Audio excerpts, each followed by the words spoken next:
छात्रों पर लाठीचार्ज के विरोध में सपा छात्र सभा ने निकाली शिक्षा बचाओ अर्थी यात्रा। दिल्ली के जंतर मंतर पर विभिन्न छात्र संगठनों के प्रदर्शन के दौरान छात्रों पर हुए कथित लाठीचार्ज के विरोध में समाजवादी पार्टी छात्र सभा ने जोरदार प्रदर्शन करते हुए केंद्रीय शिक्षा मंत्री धर्मेंद्र प्रधान के इस्तीफे की मांग उठाई। इस दौरान छात्र सभा के कार्यकर्ताओं ने शिक्षा बचाओ लोकतंत्र बचाओ का नारा देते हुए केंद्रीय शिक्षा मंत्री की प्रतीकात्मक अर्थी निकाली और सरकार के खिलाफ जमकर प्रदर्शन किया। छात्र सभा के नेताओं ने कहा कि देश के छात्र अपने भविष्य, शिक्षा व्यवस्था और विभिन्न शैक्षणिक समस्याओं को लेकर लोकतांत्रिक तरीके से अपनी आवाज उठा रहे थे, लेकिन उनकी बात सुनने के बजाय उन पर बल प्रयोग किया गया। उनका आरोप है कि छात्रों के साथ किया गया व्यवहार लोकतांत्रिक मूल्यों के खिलाफ है और इससे युवाओं में भारी आक्रोश है।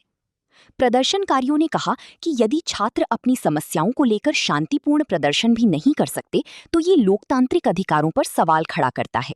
उन्होंने मांग की कि जंतर मंतर पर प्रदर्शन के दौरान हुई पुलिस कार्रवाई की निष्पक्ष जांच कराई जाए और यदि किसी स्तर पर अनावश्यक बल प्रयोग हुआ है तो जिम्मेदार अधिकारियों के खिलाफ कार्रवाई की जाए। छात्र सभा ने केंद्रीय शिक्षा मंत्री धर्मेंद्र प्रधान से नैतिक जिम्मेदारी लेते हुए इस्तीफा देने की मांग की। नेताओं का कहना था कि शिक्षा व्यवस्था से जुड़े लगातार विवाद, छात्रों के बढ़ते असंतोष और हालिया घटनाओं की जिम्मेदारी तय होनी चाहिए। प्रदर्शन के दौरान कार्यकर्ताओं ने हाथों में तख्तियां लेकर सरकार विरोधी नारे लगाए और कहा कि छात्र हितों की अनदेखी किसी भी कीमत पर स्वीकार नहीं की जाएगी। उन्होंने चेतावनी दी कि यदि छात्रों की मांगों पर गंभीरता से विचार नहीं किया गया तो आंदोलन को और व्यापक रूप दिया जाएगा।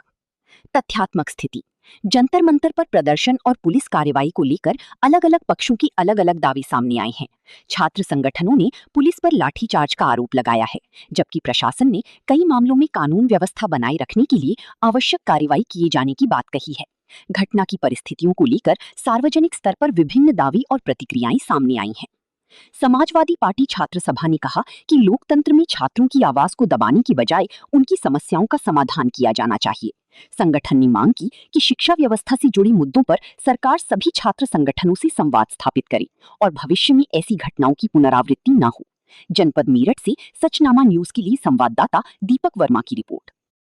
है मैं समाजवादी पार्टी का प्रदेश सचिव हूँ। हमारे साथ में जाहिर कैदी जी हैं, ये भी यूथ ब्रिगेड के जिले के अध्यक्ष हैं। हम तमाम लोग इकट्ठा होकर के जो सरकार सोई हुई है वो लगातार छात्रों की शहादत हो रही है, उसके लिए कोई भी सब ये बोलने के लिए तैयार नहीं है।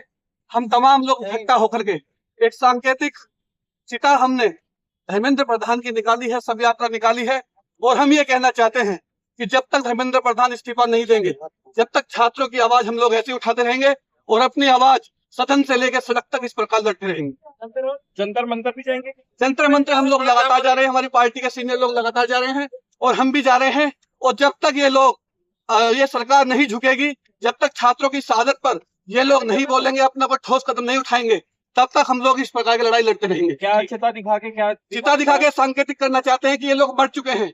इनकी जो सोच है छात्रों के प्रति, जो जिम्मेदारी है, वो चीज इनकी बढ़ चुकी है। ये लोग कोई भी जिम्मेदारी लेने के लिए तैयार नहीं है। छात्रों, नौजवानों ने इन्हें चुन करके सदन में भेजा था, लेकिन ये लोग उस जिम्मेदारी को नहीं निभा रहे हैं और छात्रों के भविष्य में खिलवाड़ कर रहे हैं। आप सड़क पे क्यों बैठ गए? सड़क पर हम इसलिए बैठ गए कि हम लोग बताना चाहते हैं कि सदन से लेकर सड़क तक हम लोग ऐसे ही लड़ाई लड़ेंगे। ठीक।